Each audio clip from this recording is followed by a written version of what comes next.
Good evening, Facebook, YouTube, and Twitter. This is Rich again, back for your third and final video blog of the night for Tuesday, October 5th, 2015, around 7:34 in the evening in Belleville, Massachusetts. Suns went down. Got to see a nice sunset tonight after a mix in sun and clouds. Going to be a lot warmer tomorrow, relatively speaking, close to 70 and stuff for the next few days, which is good. No significant rain or no significant cold, and definitely no significant snow to speak of for the next several weeks and stuff, but it's coming. Give it some time in this area. Maybe give it until maybe December. Some news to report. The Boston Bruins weighed forward Max Talbot from their roster, and also it just came over the wires. Bruins captain and defenseman Zdeno Chara was placed on injured reserve. That's not good. The Bruins blue line is weak, very weak right now, and that's not good news for Tuukka Rask, especially come Thursday when they face off against the Winnipeg Jets. And the Vegas came out with odds to win the 2015 World Series. They're saying the odds-on favorite right now by Vegas is the Toronto Blue Jays 3-1 odds. But we all know what Back to the Future Part 2 said. Cubs win World Series. I'm sticking to that. And also, speaking about Back to the Future Part 2, Pepsi is going to release the Pepsi logo from that movie soon. That would be pretty cool. Wish there were hoverboards and flying cars, but that's not going to happen. And one more little tidbit before I start my final video blog of the night. Chicago White Sox announcer Ken Hawk Harrison will be working a reduced schedule next week. He'll be next year for games on Comcast Sportsnet and WGN Channel 9. He's going to only work half the White Sox games, and the majority of them will be road games. That's about it on the news. It was a little longer segment. My third and final video blog subject of the night is my personality profile. Tonight's personality profile is about the voice of the WWE, Michael Cole. Michael Cole has been an announcer for the WWE for close to 18 years. He at first was sucked as an announcer. He did a heel turn in the early 2010s, feuding with Jerry the King Lawler, but he's a face announcer now. Michael Cole's real name is Michael Sean Coland, and he started his career as a news reporter for CBS Radio back in the late 1980s and early 1990s. Michael covered a lot of politics and stuff, like presidential races and stuff, news stories. He worked in news radio for CBS for many, many years until like the mid-1990s when he was discovered by Todd Pettengill, who was that time a WWE announcer and host for WWE Livewire. Like Todd Pettengill recruited Michael Cole, took the WWE, and Michael Cole started in 1997 in the WWE as a backstage interviewer for Raw. Eventually, he replaced Todd Pettengill as the lead, like an interviewer for WWE pay-per-views and stuff, and also like hosting WWE Livewire and stuff. And like when Michael Cole first came into the WWE, like DX would do a lot of skits on him, like making fun of him and stuff, which was very, very funny and stuff. Michael Cole even hosted the DX video that came out in 1998 for WWE Home Video and stuff. And also for a time, Michael Cole did play-by-play for Shotgun, Saturday Night, and also he did some like international shows, and he like was on the first hour of Monday Night Raw with Kevin Kelly and Jim Ross. In late 1998, when Jim Ross had Bell's palsy, Michael Cole had to step in and call 3 months of WWE Raw and pay-per-views and stuff.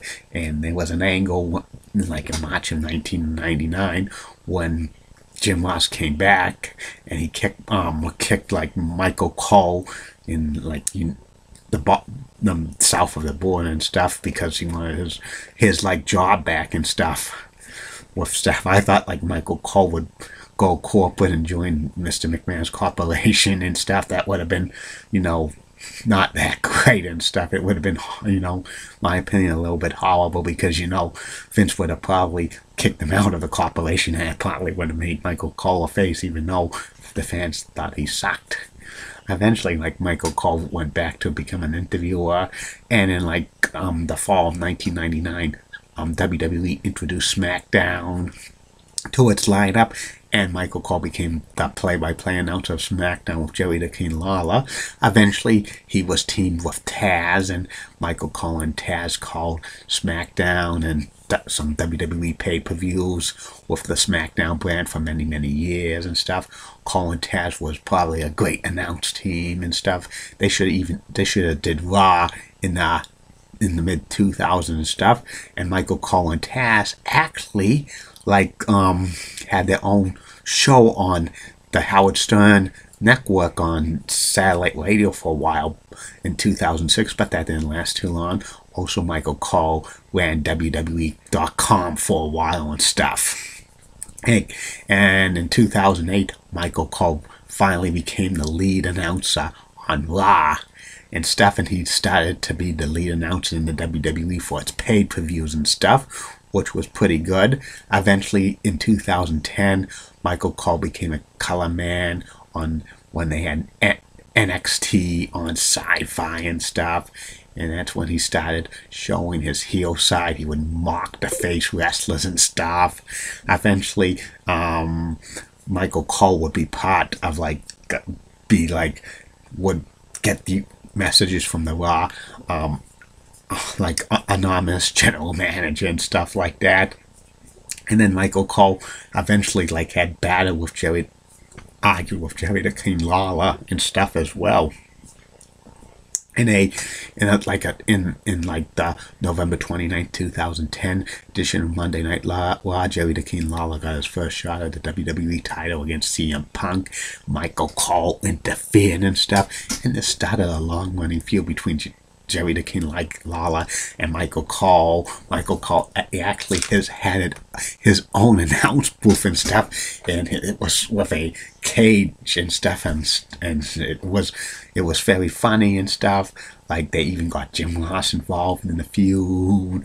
They had at WrestleMania 27, Michael Cole versus Jerry the King Lawler, Stone Cold Steve Austin referee. That was an awful match and stuff, and this feud continued until they had a Kiss My Foot match the next month's pay-per-view in May 2011, but the Hitman Hart interfered and stuff, and Cole lost.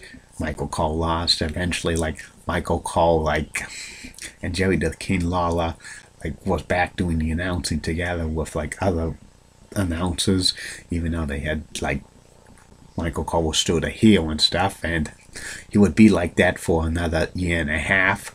And in September of 2012, during an edition of Monday Night Raw from Montreal, Jerry the King Lawler had a heart attack, and which was near fatal and stuff, and Michael Cole had to help him to see if he was okay and stuff like that. After that, Michael Cole appeared on Fox and Friends telling them about the situation and stuff, and eventually Michael Cole became the heel announcer of Michael Cole was dropped and stuff, and he got more respect from Jerry the King Lawler and stuff, and Michael Cole and JBL and the King did Raw for a while, but now they do SmackDown, and Michael Cole and JBL has a show on WWE.com, and also Michael Cole has extensive interviews, a show on WWE.com and stuff. And Michael Cole's going to probably be the voice of the WWE for many, many years. He's only 46 years old, so he'll be around for a long, long time and stuff. And even though people don't really like Michael Cole, he's grown on a lot of people and stuff, and he's been the voice of the WWE for close to 10 years and stuff, and he's going to continue to be the voice of the WWE until further knows and stuff like that. That's about it on Michael Cole. And this is about it on these video blogs for the night. Tomorrow, you're gonna get 3 more video blogs. First video blog will be about the top 10 greatest catches of all time. Major League Baseball catches of all time. Second video blog of the day will be about the MBTA high-speed trolley from Ashmont Station to Mattapan, which is, considered a red line. And the third and final video blog of the night will be the personality profile, which will be about the franchise Shane Douglas, former ECW World Champion. Keep calm, everybody. I'm a Julie Brennan guy. Molly Rosenblatt of Fox 35 rocks and has nice legs. Elizabeth Hart is so stunning and has nice legs. Amy Swansea rocks, and words of Dee Patel. Last week, no boss. Bye now. See you tomorrow.